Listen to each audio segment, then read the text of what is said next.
There you go. That's a good presentation. Now, who gets to that rock? Who are the three nearest people? All right, so you're the nearest. You're going to be what? Clean out. So come and clean out. Pretend to clean out. The next person goes to combat. The next person goes to firewall. You come into halfback. Pass it away. All right? You people get back. Get back on the line. Pass it away. And you keep passing up. Pass. Back out! Who's the three people? Who's the nearest three? Ah, you see, yeah, no. What I'm looking for is that reaction. Don't go, I wonder, am I needed? Let me see. Should I be there or shouldn't I be there? You've got to go. You're the nearest. And if you go and on the way you realize you're the fourth person, then just back off. Just back off, because you're okay. You could be the halfback if you're the fourth person. All right? Pass, spread out. Okay, let's go.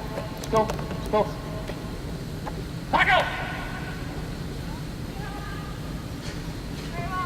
And we go.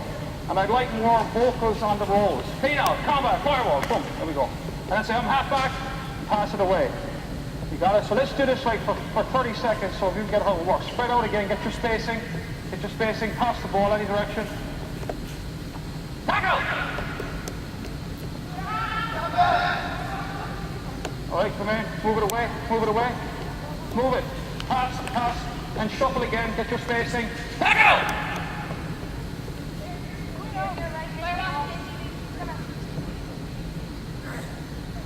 Pass, back out! There's a few small things I want to point out that I've noticed walking around, okay? One is, because that drill was unopposed, there was no opposition, we lost the integrity of the drill in terms of we got the right people there, we got the clean out, the combat and the firewall, but they weren't really clean out combats, they were soft.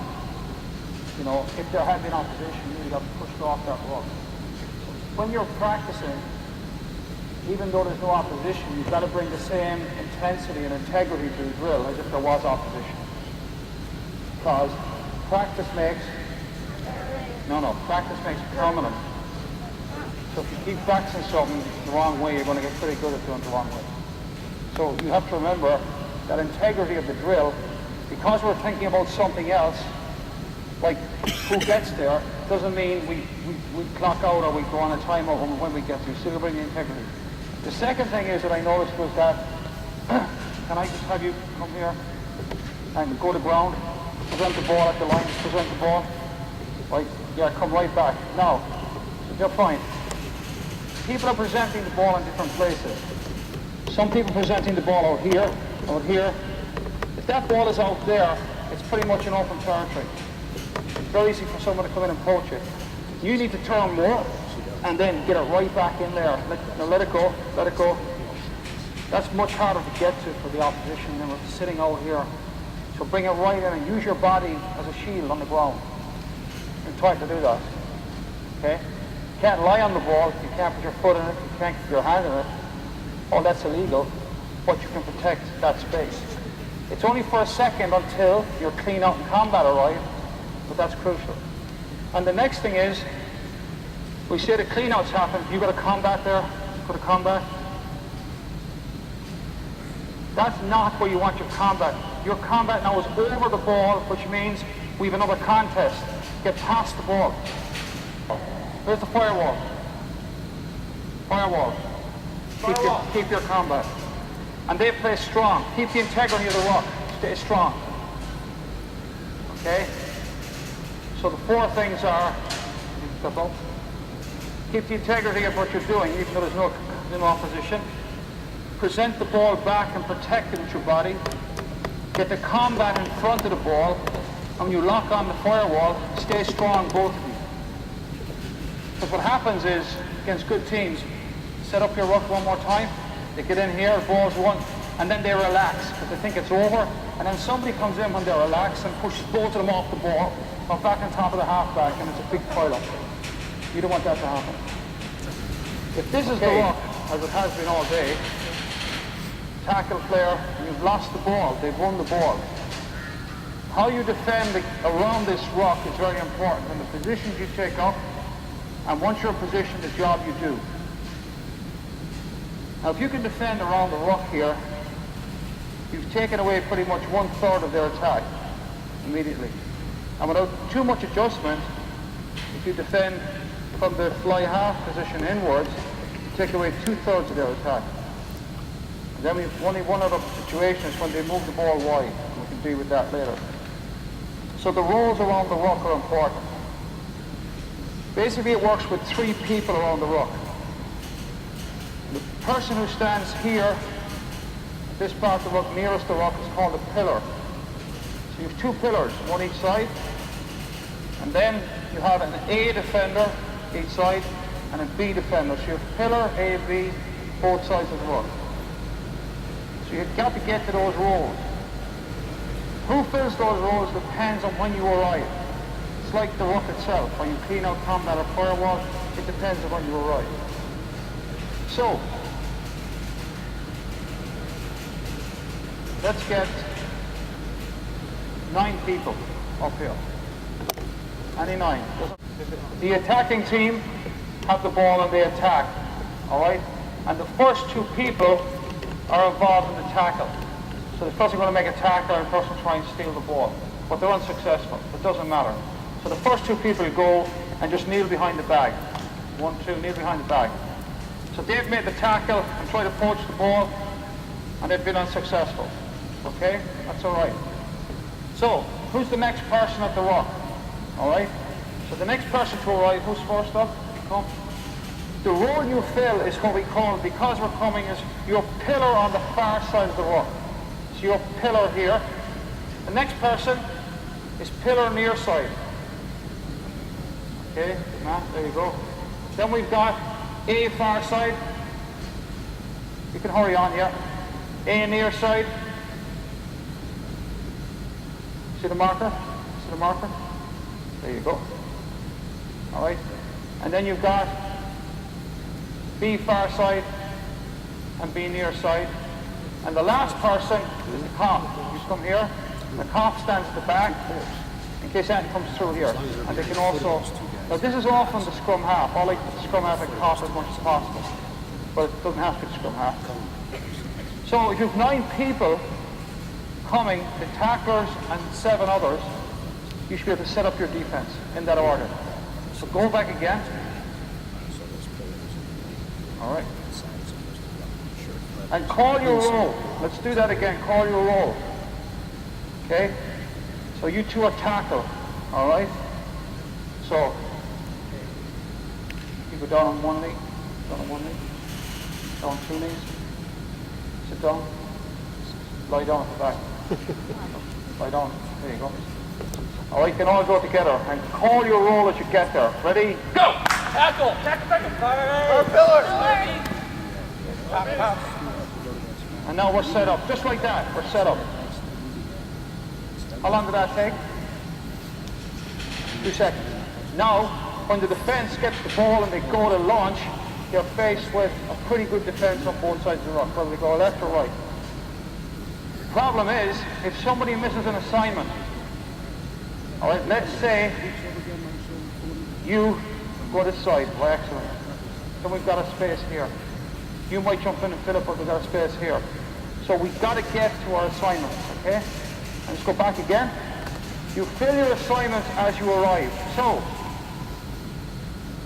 the first 2 people are in the tackle. All right? Where's the next person go?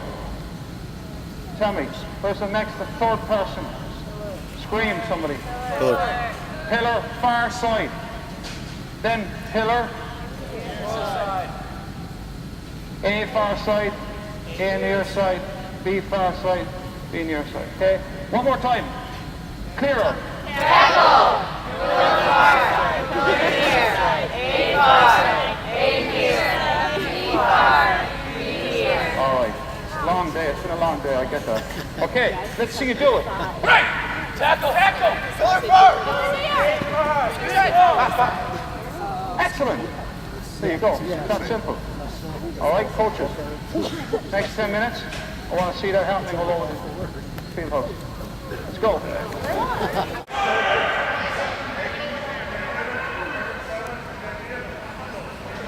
Go! Tackle!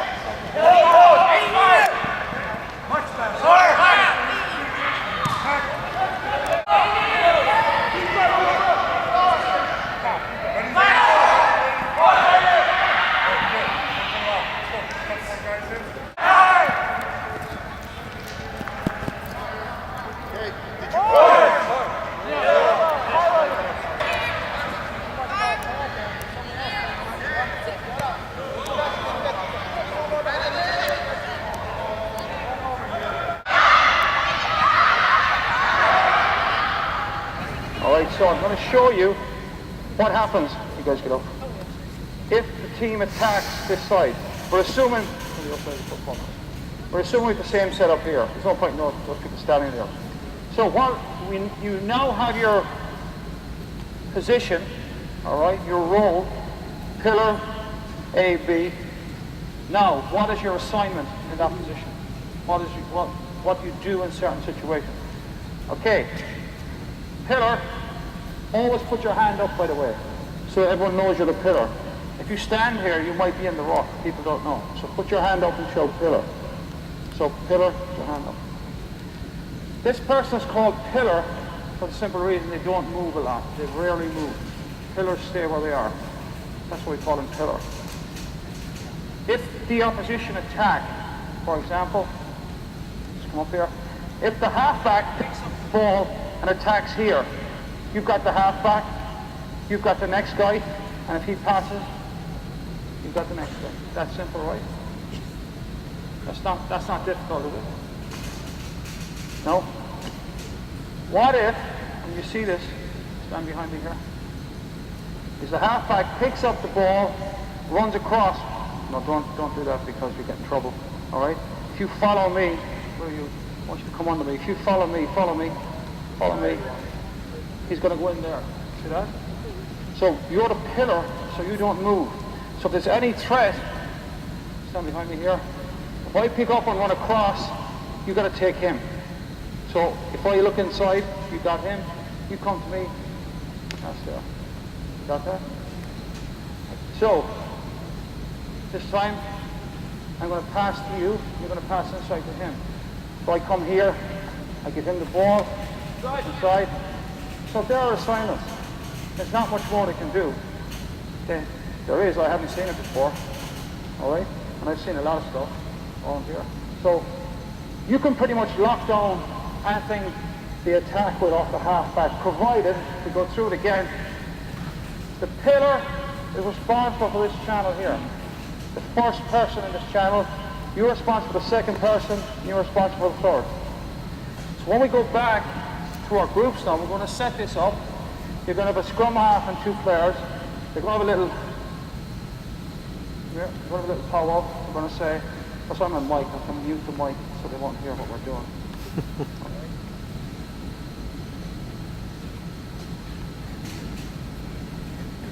Set. Go. Side. We're good. All right, do it one more time. Same play.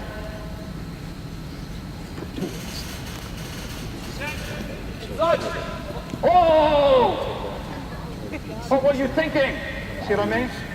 Stick to your assignment. Let's do it again. Set. Side. There you go. I'm dead meat, okay? So that's the whole point. You know your assignment, stick to it. So no matter what play we run here, the pillar's got the first. So if we do a simple one like this, the pillar's got the first pair of hands. Second, third. You understand that?